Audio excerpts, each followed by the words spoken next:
Hi, I'm Claire and I'm coming to you from a slightly different, more casual setup today because we have no heating right now and this fireplace is very warm. It's also quieter than using a space heater in my normal recording space, so we are going for that for today's video, which is an unboxing. I got my first ever Illumicrate in the mail yesterday and I'm really excited about it. It is this December box and I've been looking forward to opening it all day yesterday when we were dealing with figuring out that our heater is dead. Alright, let's see what's inside. Ta-da!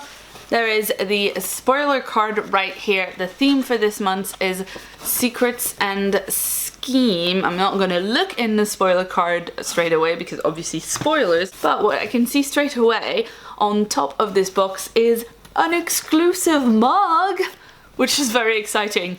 Truth be told, I have many mugs, so I might need to retire a mug or two to make room for this new one, but you know, it's always fun to have new things in the rotation. Speaking of mugs, I'm gonna actually drink some of my giant cauldron of coffee before going on. I'm gonna have to concentrate to open a box, alright? It's not particularly early in the morning, but I've not finished my first coffee, so, you know. Let's see. There is this mug. It's white on the inside. Oh, it's one of those like camping ones that are really wide. Oh, but that's porcelain, so it'll go in the microwave, which is very important. So I always forget about my drinks. And so that's got a snake, and then like some characters. The thing that I'm worried about with Illumicrate, that I've been kind of hesitating getting this box for a long time, is I read mostly adult sci-fi and fantasy. I'm not sure how much of the YA references I'm going to recognize, and we have started with there's a snake and there's some people, but I care more about the snake. It's purple. So anyway, the spoiler card will tell me what it is that I have missed, but it looks really pretty cool. The next thing that we've got is a little candle, I'm assuming. So we've got this little jar that says 4 paths, bonfires and mist. Let's see, it's kind of like bluish grayish on the inside. It smells really clean. I'm not sure how it'll smell when it's on, but right now it just smells like really fresh, which is interesting because that's not necessarily what I would think about bonfire, but I can see the mist tone in there, the kind of like almost a little, I don't know, wet. Is that a smell?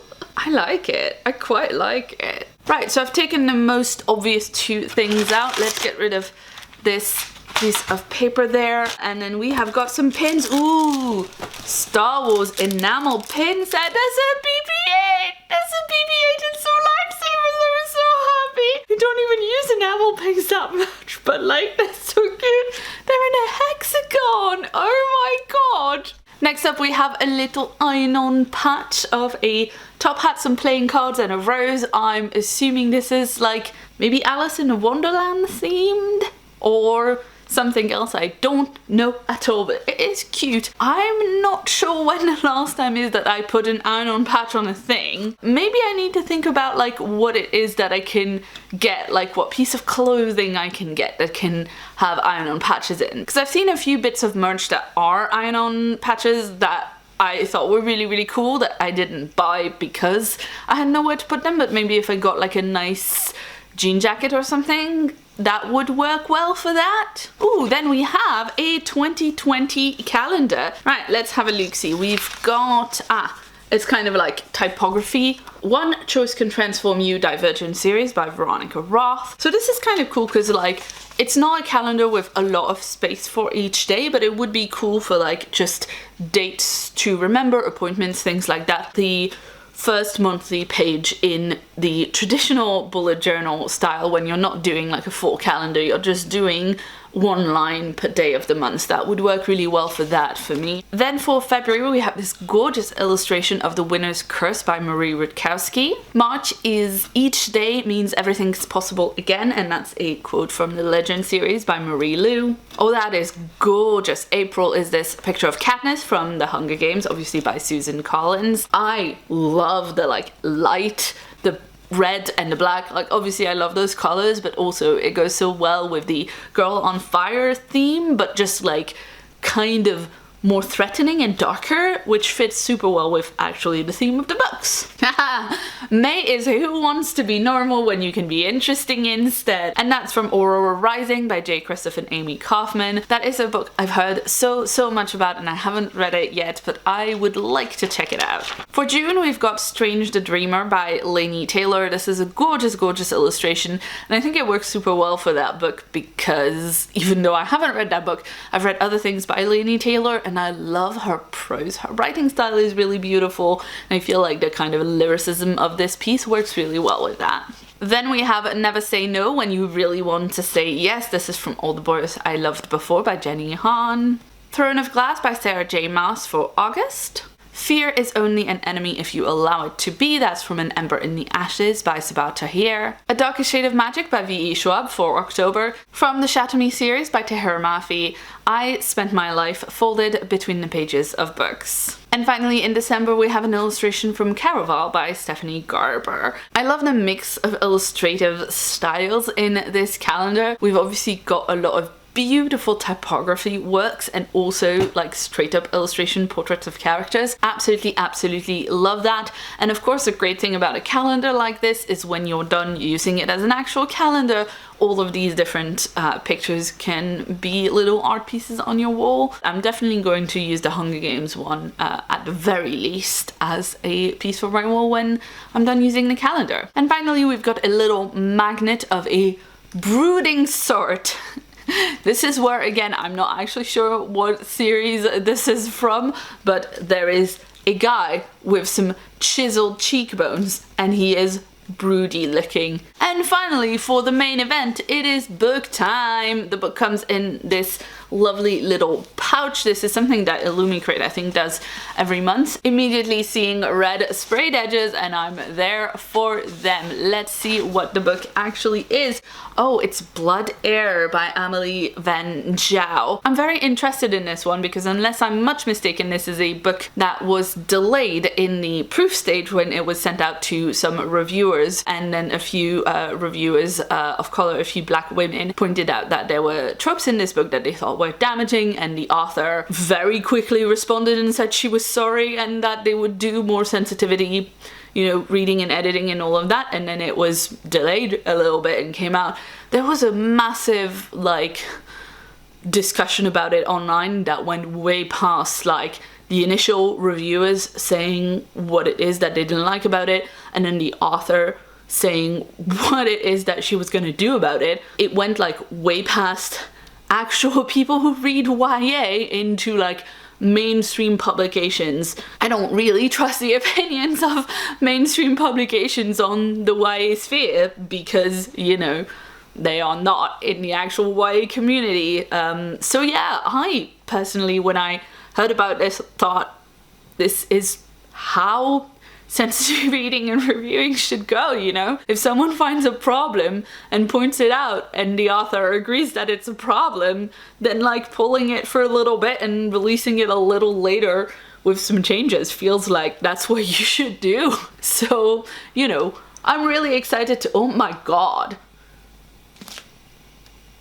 The sprayed edges are blood. It took me a minute to notice because I wanted to explain the situation with this. This is cool. This is really cool. Oh my god, this is so cool. This is, of course, an Illumicrate exclusive edition. It is signed by the author and there's a little letter from the author as well. Welcome to Cerealia, the glittering, icy northern empire with mystical lights weave over a frost-covered boreal forest. Ice spirit prowl the frozen mountains, and magic bestows a gifted few with an affinity. Nice. In the back, it says, her affinity stirred, drawn by the warm pulse of his blood, rushing through her and filling her with a sense of power. At her will, every drop of blood in his body could be hers to command. This reminds me very much of that like super creepy episode of Avatar: The Last Airbender where you meet a waterbender who can bend people's blood, and it is so creepy, and it is kind of in this vein, if you'll pardon the pun, this is set in an icy, wintry world in which affinities, magical gifts, are absolutely reviled. They are really dangerous, and people with those gifts are considered, you know, an absolute risk and shouldn't be tolerated. And the princess of this empire has such a gift, and it is a really creepy one. It is the gift of controlling people's bloods, and through that blood, I guess, controlling the actions of people. Her father, the emperor, is murdered, and she is a suspect, so she has to run away, and stuff presumably ensues. This feels like it's going to be a perfect kind of December wintry read, and I have a lot of days off coming up, so very excited for this. So that's everything that was in the box. Now let's look at the spoiler card. So the mug is the latest in a series that they are doing with the artist Rosie Sorens 88, which is really exciting because this is a gorgeous mug, and if they do more in future boxes, I'll be excited to get them. It features a gorgeous exclusive papercraft inspired by the scene of Rhys and Fair plotting in the Court of Nightmares. The Star Wars pin set is by Fable and Black, and it is released in celebration of the rise of Skywalker coming soon. And because this box actually shipped a little bit earlier than expected, I'm gonna be able to wear these pins to the movie release, which is very exciting. The 4-Path candle by Amelia Kitchen's Candles is inspired by the Devouring Grey. The iron-on patch is also by Fable and Black, the same people that made the Star Wars pin set, but it is in fact from Caraval, and it's inspired by Legend himself. So just to clarify about the calendar, the artwork that's more illustrative with the faces of people is by Murwild, and the typography as well as the layout of the whole calendar is by Chatty Nora. It is stunning. The collectible coin, which I thought was a magnet because of the backing, just says, featuring the ultimate schemer of schemes, it is by Mona Lime, and it is beautiful, but I still have no idea who it is, and I feel very out of the loop there. Partly I got this box because I have been wanting to read more YA, and specifically more SFF YA. I've been reading a bit more contemporary YA this year, and I really enjoyed it, so I wanted to, you know, up that even more and go into more of an SFF thing, but now I feel like I really have some catch up to do. And then we've got the dates for the Instagram challenge for this box, which I need to remember to try and do because I've been wanting to do more kind of bookstagram-y pictures, but I've been also saying that for literally years and I keep not doing it. And then we've also got the Blood Air read along, which starts on the 14th of January on the Goodreads group. And then we've got next month's theme, which is the Strength Within. I'm very excited about that. Ooh, and we are getting a 2-book box in January to start the year with a bang. One of them is a February release. We'll be getting a little bit early, which is really exciting. And then a first fantasy story from a well-known contemporary author. I'm not going to read too much of the actual kind of little teasers that the Illumicrate team gave out here because I don't want to guess what it's gonna be ahead of time. It might be fun later on, but for my first few boxes, I like being surprised. Sneak peek in January, they'll be including Winter Wearable in the box. Items inspired by The Hunger Games, Daughter of Smoke and Bone, Girls of Paper and Fire, Gideon the Ninth, and more. Okay, I'm very excited for next month's box. To be honest, I'm still pretty excited for this month's box. This was pretty gorgeous. I get to wear some pins, I get to use a calendar. I'm gonna make hot cocoa in that mug today because, as I've mentioned, it is cold. Anyway, sorry if the lighting or the focus in this video are absolutely all over the place and I keep looking in the viewfinder. I'm very distracted by being in a completely different setup, and also my legs have slightly fallen asleep for sitting on the floor. If you'd like to see more from me, you can check out a previous video on screen right now. And if you haven't yet, please hit the subscribe button that's on my face for a new video from me every week. I've been Claire. Thanks so much for watching, and see you soon.